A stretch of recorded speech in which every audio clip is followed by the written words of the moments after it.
Hello friends, ഇന്ന് നമുക്കൊരു തക്കാളിയും മുട്ടയും അതുപോലെ നമുക്ക് ആട്ടാം. അത് നമുക്ക് ഗോതമ്പ് പൊടി ഏതായാലും കുഴപ്പമില്ല. നിങ്ങളുടെ വീട്ടിലെ ഇഷ്ടമുള്ള ഗോതമ്പ് പൊടി എടുത്തോ. കുറച്ച് ഉപ്പും കൂടി ചേർത്തിട്ട് നമുക്ക് ഒരു പത്തിരി റെഡിയാക്കിയാലോ. അപ്പോൾ നമുക്ക് ആദ്യം തന്നെ ഈ തക്കാളി അരിഞ്ഞെടുത്തിട്ട് വരാം. മിക്സിയുടെ ജാറിൽ നമുക്ക് അരച്ചെടുക്കണം. അപ്പോൾ നമുക്ക് ആദ്യം തന്നെ തക്കാളി അരിഞ്ഞെടുത്തിട്ട് വരാം. കണ്ടോ, തക്കാളി ചെറുതായിട്ട് ഞാൻ അരിഞ്ഞെടുത്തിട്ടുണ്ട്. ഇനി ഇതൊന്ന് നമുക്കൊന്ന് മിക്സിയുടെ ജാറിലിട്ട് നമുക്കൊന്ന് അരച്ചെടുത്തിട്ട് വരാം കേട്ടോ. കണ്ടോ, മിക്സിയുടെ ജാറിലിട്ടിട്ട് ഒന്ന് അരച്ചെടുക്കാം. അപ്പോൾ ഗോതമ്പ് പൊടി എടുത്തിട്ടുണ്ട്. ഇനി നമുക്കതിലേക്ക് മുട്ട കുത്തി ഒഴിക്കാം. മുട്ട കുത്തി ഒഴിച്ചിട്ടുണ്ട്. ഇനി നമുക്കതിലേക്ക് ഇത്തിരി ഉപ്പിട്ട് കൊടുക്കാം. ആവശ്യത്തിനുള്ള ഉപ്പിട്ട് കൊടുത്താൽ മതി. ഇനി നമുക്ക് ഇതിലേക്ക് നമ്മൾ അരച്ചു വെച്ച തക്കാളി അത് നമുക്ക് ഇതിലേക്ക് ചേർത്ത് കൊടുക്കാം. അപ്പോൾ ദേ അരച്ചു വെച്ച തക്കാളി ഇതിലേക്ക് ചേർത്ത് കൊടുത്തു. ഇനി നമുക്ക് ഇതൊന്ന് കുഴച്ച് വയ്ക്കാം. ഇത് നല്ലപോലെ ജാറിലിട്ട് നല്ലപോലെ കുഴച്ച് വെക്കാം കേട്ടോ.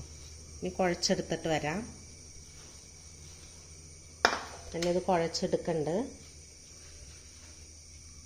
ഇനി ഇതൊന്ന് കുഴച്ചിട്ട് വരാം കേട്ടോ. അപ്പം ഞാൻ കുഴച്ച് വെച്ചിട്ടുണ്ട്, കണ്ടോ.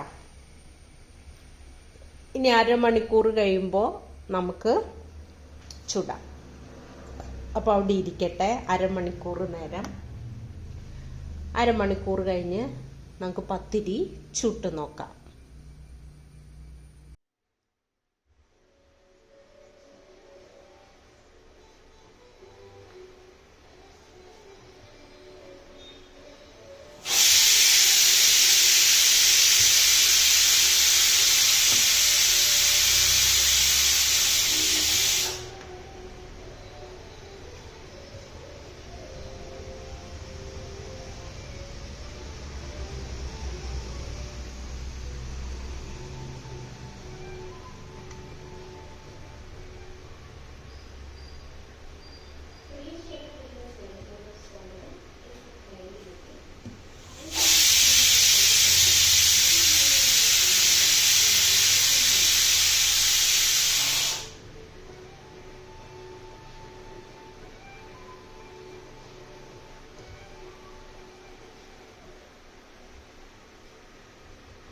കണ്ടോ, ഇതുപോലെ പരത്തിയെടുക്കണം. അങ്ങനത്തെ ഞാൻ എല്ലാം പരത്തിയെടുത്തിട്ടുണ്ട്. ദേ കണ്ടോ, പരത്തിയെടുത്തിട്ടുണ്ട്. ഇനി നമുക്ക് ചുട്ട് എടുക്കാം. അപ്പം അങ്ങനെ മുട്ടപ്പത്തിരി റെഡി ആയിട്ടുണ്ട്. കണ്ടോ, അടിപൊളിയല്ലേ. അപ്പം അടിയൊന്ന് ചൂടായിട്ടുണ്ട് കേട്ടോ. നമുക്കൊന്ന് മറിച്ചിട്ട് കൊടുക്കാം. അപ്പം ഞാൻ മറിച്ചിട്ട് കൊടുത്തിട്ടുണ്ട്. ഇനി ഇത് വെന്ത് വരുമ്പോൾ നല്ല ടേസ്റ്റ് ഉണ്ടാവും.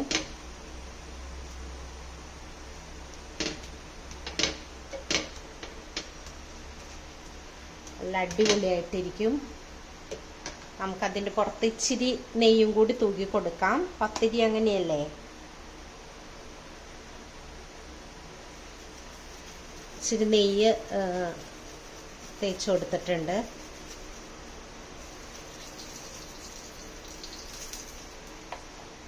കണ്ടോ, ഇനി നമുക്കൊന്ന് തിരിച്ചിട്ട് കൊടുക്കാം.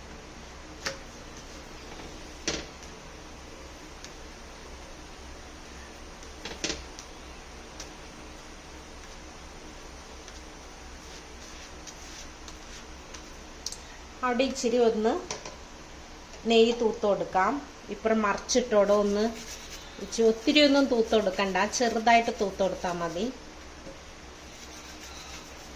അപ്പൊ ദേ അതും തൂത്ത് കൊടുത്തിട്ടുണ്ട്. അപ്പൊ എങ്ങനെയുണ്ട്? അടിപൊളിയല്ലേ? അപ്പൊ ഇഷ്ടായോ? അപ്പൊ എല്ലാവരും ഒന്ന് ലൈക്ക് അടിച്ചേക്കണം, അതുപോലെ ഒന്ന് സബ്സ്ക്രൈബ് അടിച്ചേക്കണം, ആ ബെല്ലൈക്കൺ ഒന്ന് അമർത്തിയേക്കണം. അപ്പൊ അടുത്തതും ചുട്ടെടുക്കട്ടെ കേട്ടോ. അങ്ങനെ എല്ലാവരും ഞാൻ ചുട്ടെടുത്തിട്ട് വരാം. അപ്പൊ അങ്ങനെ മുട്ടപ്പത്തിരി എല്ലാം റെഡിയായി. കണ്ടോ? അപ്പൊ എങ്ങനെയുണ്ട്? അടിപൊളിയല്ലേ? അപ്പൊ ഇങ്ങനെയൊന്ന് ഉണ്ടാക്കി നോക്കുക, എല്ലാവരും ഇത് കഴിച്ചു നോക്കുക. നല്ല അടിപൊളിയാണ്, സൂപ്പർ പത്തിരി, മുട്ടപ്പത്തിരി. അപ്പൊ ഇനി ഇങ്ങനെ ഉണ്ടാക്കിയിട്ട് അഭിപ്രായം പറയണം, ലൈക്ക് അടിക്കണം, ഷെയർ ചെയ്യണം, എല്ലാം ചെയ്യണം കേട്ടോ. അപ്പോൾ ഓക്കെ, അപ്പോൾ അടുത്ത വീഡിയോയുമായി പെട്ടെന്ന് വരാം കേട്ടോ.